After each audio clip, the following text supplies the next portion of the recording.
What's going on, everyone? This is Lior with Compass out of Boston, and in this video we're going to go over the top 4 cities around the Boston area that are best for young families. So let's get at it.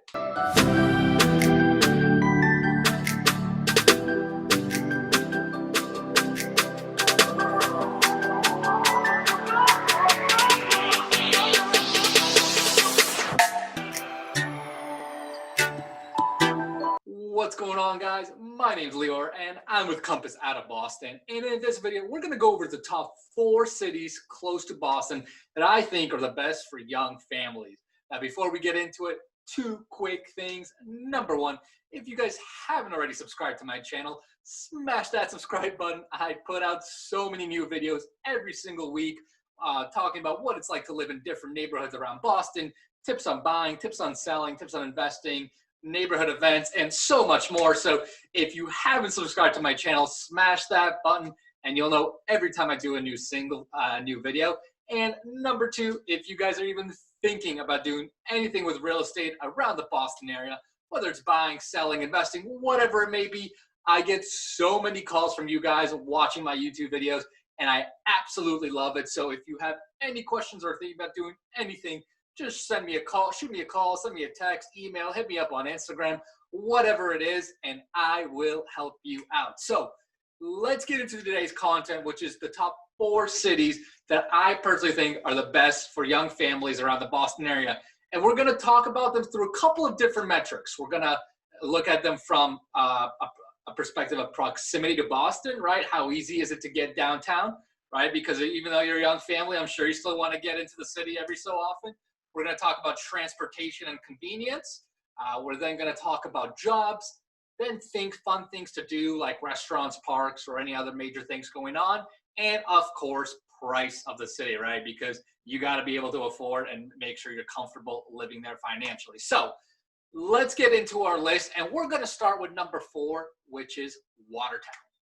And Watertown has been one of the hotter cities around the Boston area for the last couple of years. Tons of younger people, younger families have been moving to Watertown as it really has become an awesome place to live. So let's talk about it from a proximity to Boston perspective. You're probably looking about 20 to 25 minutes, depending on the time of day and exactly how you drive there, but it's not too bad. You can get into Boston pretty easily. Now, in terms of transportation, there are no T lines or commuter rail lines, but you do have a significant amount of bus lines going through it, but it's also really convenient in terms of driving. You can easily hop onto Soldier Field Road, which will take you, shoot you right into downtown Boston. So if you're a commuter or you work in Boston, it really is pretty easy to get in there from Watertown. So overall, pretty good as well. In terms of jobs, there's a ton of industry in Watertown. It's really been booming. It's particular in the sectors of biotech and health, but there's plenty of other industries in Watertown as well. Lots of new jobs being created there. So it really has become kind of its own little hub. And in terms of things to do, there are a lot. One of the bigger things that you might know Watertown for, it's got the Watertown Mall, but also the Arsenal Yards development, which is an absolutely mega project. I've done other videos talking about this development, but it's absolutely huge, and it's going to have a lot of commercial space, retail space. It's got a ton of new restaurants, little shop, food shops, and everything in between, right? So that's going to be a major destination for people all around Boston, but of course, if you're living in Watertown, it's going to be right in your backyard. But Watertown also offers other things, right? You can go in the summer, walk around the Charles River. It's super nice. You can take your kids out, take the dog out, go for a jog, whatever it is. And there's other parks as well. So overall, really friendly environment. And it's perfect for young families. And finally, in terms of prices in Watertown, they've obviously been going up the last couple of years as Watertown has become really much more desirable and a larger destination. They're still pretty reasonable compared to a lot of other pockets, right? If you think about some of the neighboring towns of Watertown, like Newton, Belmont, those are way more expensive. So you're still getting in for a pretty good price in that location compared to the prices that have been going on in the Boston area in general. Let's go into number 3 on our list, which is Brookline. And Brookline is one of those more established towns around the Boston area. Really well known, obviously fantastic school system. Also probably well known for being much more of a pricier town. This is going to be one of the pricier ones on this list. but it is absolutely amazing for young families. In terms of proximity to Boston, it depends exactly where you live in Brookline, but there's parts of Brookline that are literally like 10 minutes away from downtown. If you live further out, like say Chestnut Hill or towards Newton, it's going to be maybe 20 minutes, again, depending on traffic. But overall, really, really convenient and really easy to get into Boston. In terms of transportation and convenience, same thing. You've got the Green Line going through Brookline, which makes it super, super easy. If you're a commuter that lives in Brookline and works in downtown, you can hop on the T and be there within, say, 15 minutes or 20 minutes, depending exactly where you're coming from. But really, really convenient. Obviously, you've got the MBTA there.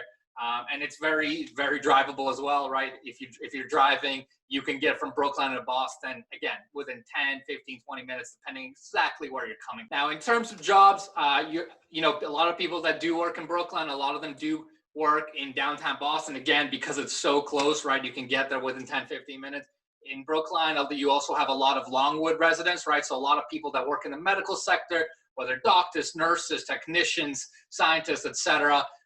Being so close to the Longwood medical area, you get a lot of people living there, choosing to live there because it's so convenient and so easy to get in there.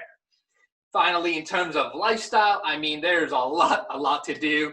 You know, if you go to like Coolidge Corner, Washington Square, you'll have tons of restaurants, tons of coffee shops, little other shops. You've got some parks all around. Really, really family friendly. If you're living more closer to Chestnut Hill, you can obviously take advantage of the Chestnut Hill Mall, which has some bigger retailers, bigger restaurants. But overall, you have an amazing combination of small shops, small restaurants, small coffee shop, parks, convenience, really, which is why it really makes for an awesome place to live in if you're a young family. And finally, in terms of pricing, like I said in the intro on this, you know, Brookline's definitely one of the more expensive cities on this list. You know, it's considered a very established town. You know, so if you're going to be living in Brookline, you're certainly going to be paying a lot higher prices than even Watertown or other cities on this list. So just be prepared for that. All right, now let's go into number 2 on our list, which is Somerville. And Somerville has been blowing up for probably the last 10 plus years. There's been tons of new mega development, tons of people moving in there, from younger professionals to young families. It's attracted so many people. And why? Well, first of all, proximity to Boston is fantastic, right? You can get into Boston within, say, 15, 20 minutes, again, depending on the traffic and the time of day. It's also super convenient from transportation perspective. You already have the red line that goes right through Somerville, and it can take you into Boston within, say, 20 minutes or so. They are also extending the Green Line, which is currently under construction, through Somerville. So you're going to have a couple of new stops that are going to be extended on the Green Line that will, again, take you right into downtown Boston. So for commuters working downtown, it is super convenient. So again, you obviously have a lot of people that live in Somerville that work in downtown Boston. You're also super close to areas like Cambridge, which has a ton of industry, and we're going to talk about that one next. You know, so, and even Somerville has a lot of industry too, right? So all in all, I mean, from a jobs perspective, it's super convenient to live in Somerville because you can work in Somerville, Cambridge, Boston, as it's super accessible and really easy to work with. In terms of lifestyle, it is a really fun environment in Somerville.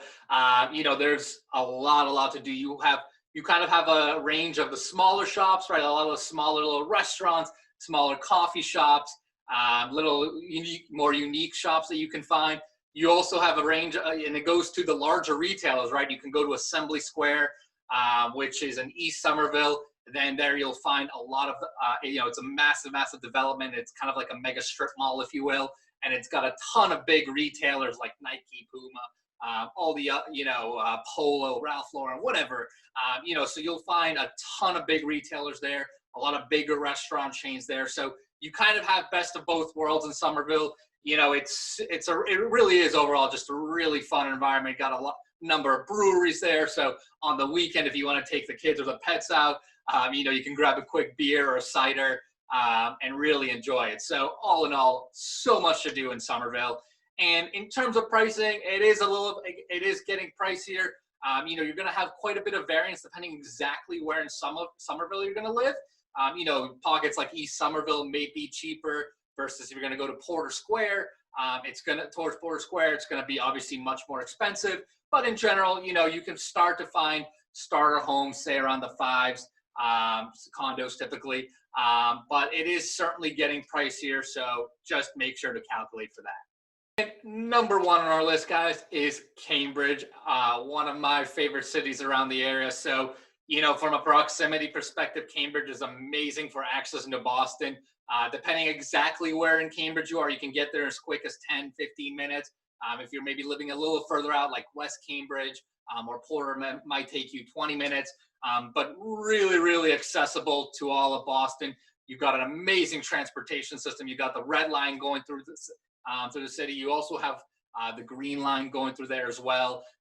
So many options for commuters, who work in different parts of Cambridge, Boston, Somerville, wherever. I mean, it is so easy to hop all around the greater Boston area through Cambridge.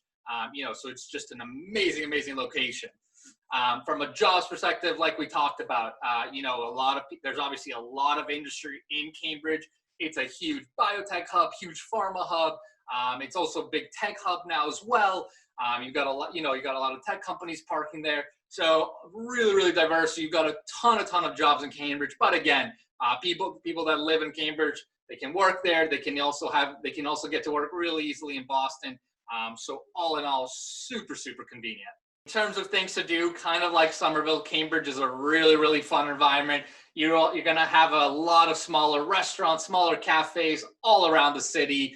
You've got plenty of other shops. There's a couple breweries as well. I mean, Cambridge is just super fun. You can walk around Harvard Square, plenty to do around Porter Square.